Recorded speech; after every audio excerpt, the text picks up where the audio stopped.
I'm sorry to be the bearer of bad news, but everyone online telling you that you need to be using AI is full of shit. You think that AI is going to take you ahead to the next level to put you in front of all your competitors, but in fact, it's slowing you right down and it's making you dumber in real time. The reason that so many people use AI, even right now, me using this title, is people are obsessed with it. They seem to think if they don't adapt to AI that they're going to fall behind. But let's just get into some of the issues with it. Firstly, ideation. Ideation is the concept of coming up with ideas of things to talk about in content. Two issues I have. The first one of which is the majority of creators telling you to use AI for ideation don't use AI for ideation. They have a team of writers. When someone puts out 3 videos a week at 30 to 45 minutes and every single word is read off a teleprompter and that person is worth tens of millions of dollars, who do you think is writing all of the words on the teleprompter? I'll give you a clue. It's not AI, it's professional writers. Often they work in teams of up to 3 to 8 people and they script and they curate and they plan every single segment of the video. The person that you follow is often just a puppet. How do I know? Because I'm jealous of these people.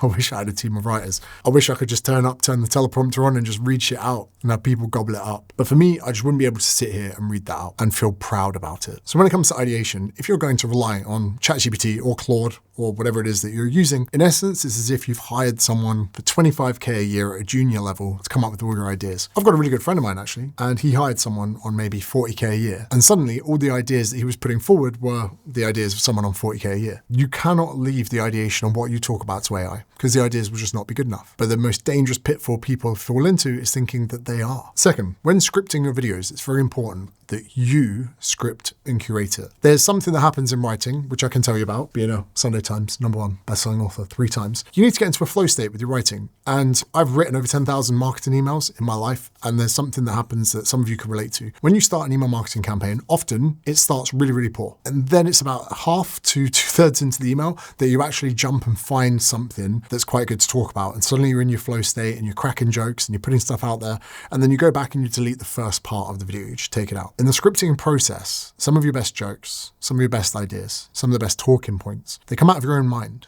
They can't be found in AI. If you leave AI and ChatGPT or whatever to script everything for you, it's dry, it's robotic. Better yet, it's predictable. When people are watching your content, they know that you're just reading a script and they know that you didn't write it. One of the biggest pitfalls that I see so many personal brands falling into is thinking that their audience are not that intelligent. And if you do that and you think they're not going to notice that you're reading a script that was made in ChatGPT, you're wrong. And you might think that the retention on your video is poor because the algorithm sent it to the wrong videos, but the truth is that the people that it was sent to, they're just onto you. Another place that's prevalent is LinkedIn. Anywhere you go on LinkedIn, you post something, you realize that the majority of the comments are bot comments. People seem to think that being inauthentic and getting AI to produce a reply comment will benefit their brand. It's so easy to spot. And here's a question for you guys. How are you at spotting other people using AI? Pretty good, right? But yet you think when you use it within your own business, no one's going to notice. Double standard. The next thing is the banter that you have in a video. If you follow a script, there is no banter. There is no laugh. There is no me showing my shaved head to Declan, sitting there editing and saying, "You're next." There was a video I did on creatine on YouTube a few years ago. I was trying to think about who would be right for having a dose bigger than 5 grams. And off the cuff, I just said, and if you're slightly bigger, if you've ever been to Thailand and the ladies there have said, "Oh, big boy," then you might need a bit more than 5 grams. And the amount of comments in that thread that said, "Oh my God, the big boy comment, I'm subscribing to your channel off the back of that." That was just a random thing that came off the cuff. I was there, I was in my flow state, I was enjoying it. That's what you should be doing with your content. So many of you are making videos, you're not even enjoying it. I'm enjoying this right now. Telling you that you're pretty fucking retarded, putting so much lenience onto AI to do everything for you just because you've seen a lot of videos talking about the benefits of AI when all those people are doing is just trying to promote their own shit. Because if we think of the funnel, I've got a 4S system. It goes socials, squeeze, sell, scale. When people want your data, they need eyeballs, they need views, they need top of funnel traffic. So if they're going to talk about AI and get loads of AI traffic from it, that's how they move you down the funnel. And what are they selling you? They're not selling you AI stuff. They're often selling high ticket programs. It's just how they get you in the funnel in the first place. Another place I've tried and tested this is using AI for thumbnails. We now have image generation where you can upload 20 photos of yourself, teach the AI how you look, and you can put yourself in all kinds of different places. I've come to realize that these have performed, in most cases, much worse than original photos. Any of you out there on YouTube, one thing that I would say is if you can just get a picture, one picture that's legitimately taken, nothing's going to beat that. My Logan Paul video with the Prime bottle, the creatine gummy videos, it's all just a single photo. And sometimes they perform much better without any text on them. If you think that you don't need to create thumbnails because AI will do it for you, again, people can see it's AI generated and they just do not perform as well as you think. And here's the thing, right? Let's say that AI is a 3 3 out of 10, it's a 5 out of 10, it's a 7 out of 10, it's a 9 out of 10, whatever you think it is. Whatever you're using, your competitors can use. Whatever great ideas you think you're getting, the exact same ideas your competitors are getting. Whatever prompts you're putting in, your other competitors are getting the same prompts. And that's where people kind of get a bit excited with it. AI is a tool, sure, but the more information you can give it, the better. But even then, like I said before, it's like a 25k a year junior member of staff. I don't want to do this maths. You do it for me. I don't want to do this research. You do it for me. Hey, here's a 10,000 word script I've just written about. Have I missed anything? And then it would say, have you considered this? You go, oh, that's a good idea. Then you write it yourself. I even think that there can be a white space on social media having the odd grammar mistake. Because at least when people see a grammar mistake these days, they don't go, oh, you didn't go to school. They go, fuck me, that's refreshing. Not seeing that double dash hyphen kicking about everywhere. Also, think of it this way. There is a muscle in your brain that needs to be trained for creativity. The way I come up with funny ideas for email marketing emails is through training that muscle in that brain. Did you read my email yesterday, Declan? You got to sort that posture out, bro. Your neck is at a 90-degree angle right now. I wrote an email yesterday about wanking in a pot. So that muscle will atrophy if you don't train it enough. When it's an idea for coming up for YouTube videos, if you do not train that muscle, it will atrophy. And so many of you watching this, think about this. People that tear an ACL have to take 6 months off. They come back to training. They're at their most heightened risk to get injured again because they've just had 6 months off. That's why if you tweak your back and pull a muscle or tear your hamstring, I would say get moving as soon as you can, because the longer you rest for, the more inclined you are to get injured again. What I'm saying there is these skills, attributes, and abilities to generate good ideas on the fly will perish over time if they're not trained. So AI, although could be giving you some insights every now and then, if you do not train it, use it or lose it for any of you fitness people there. So what's the solution to this? Do we delete ChatGPT? No. I love nothing better than rifting a 4-minute voice note to ChatGPT.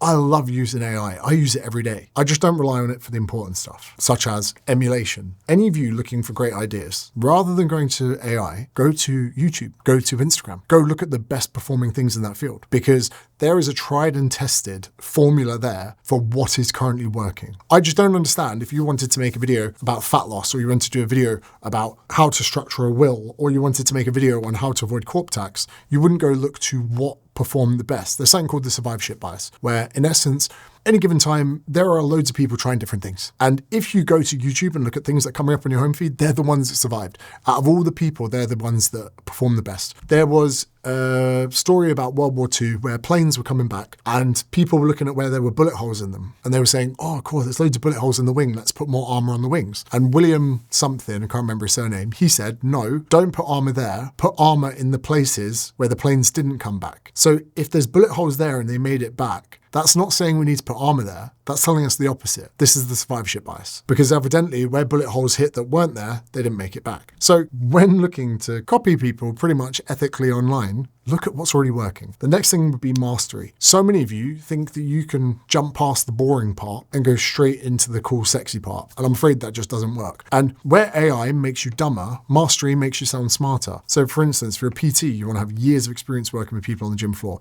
If you're a physio, you want to spend years of your life in the clinic. If you're a racing car driver, you want to have spent time, thousands of hours in a car with people, so you know when they understeer, when they oversteer, when they overbrake, when they underbrake, when they come in too tight, when all these things. And if you can reflect a video about your experiences of mastery, you're going to resonate with people so much better, because people, again, are much smarter than you think, and they can tell when you know what you're on about. Experience will always trump AI in that realm. So it's really important that you guys do your hours, because I always say this, the years that I spent on the gym floor were some of my worst paid hours ever, but the experiences I got from being out there are exactly what got me to where I am today. And the more hours you can learn in-person mastery, the more that's going to translate better to when you come online, because people can see it. And again, if we think about what personal brand is the information that you need and personality. Now, too much personality, you're doing a vlog and no one cares. Too much information, you're just reading out a script from ChatGPT. Personal brand is about finding the middle ground. If you want to use information and you want to use AI to get it, cool. But you must have your own element of personality to it, because that is what's going to separate you from all your competitors online. Again, imagine a spectrum.